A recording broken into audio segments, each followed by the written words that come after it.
अयोध्या से समाजवादी पार्टी के सांसद अवधेश प्रसाद का कहना है कि आपातकाल के दौरान जेल गए सभी लोगों को भारत सरकार को 50,000 रुपये भत्ता देना चाहिए। भारत एक्सप्रेस संवाददाता अभिषेक पांडे ने अवधेश प्रसाद से खास बातचीत की। भारत में आपातकाल के 50 साल पूरे हो रहे हैं और ऐसे में हर व्यक्ति उस समय जो था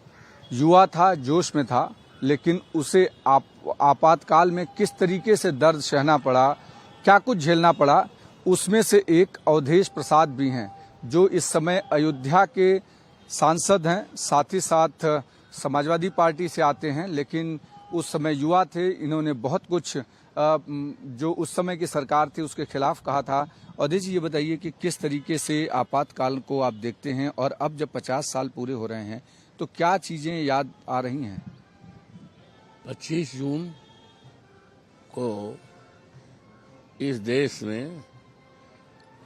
आपातकाल की घोषणा हुई थी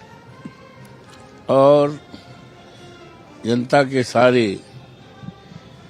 राइट्स, फंडामेंटल राइट्स सब खत्म हो गए थे। बहुत इतना लंबा अरसा बीता है, तो मैं मांग करता हूं इस देश की सरकार से, केंद्र सरकार से,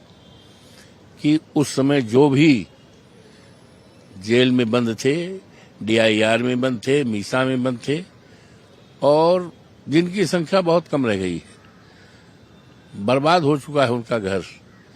परेशानी में है, तो हमारे नेता श्रद्धेय मुलायम सिंह जी ने उत्तर प्रदेश में तो लोकतंत्र सेनानी पेंशन की घोषणा ही नहीं किया था, बल्कि लागू किया था और उसकी धनराशि को उनके लायक बेटे जो मुख्यमंत्री रहे आदरणीय अखिलेश जी ने बढ़ाया था। आज लोकतंत्र सेनानियों को उत्तर प्रदेश में 20,000 रुपये मासिक लोकतंत्र सेनानी सम्मान निधि या पेंशन के रूप में मिले। हम केंद्र सरकार से मांग करते हैं कि कम से कम उस समय आपातकाल के समय जो जेलों में बंद थे उनको कम से कम 50,000 रुपये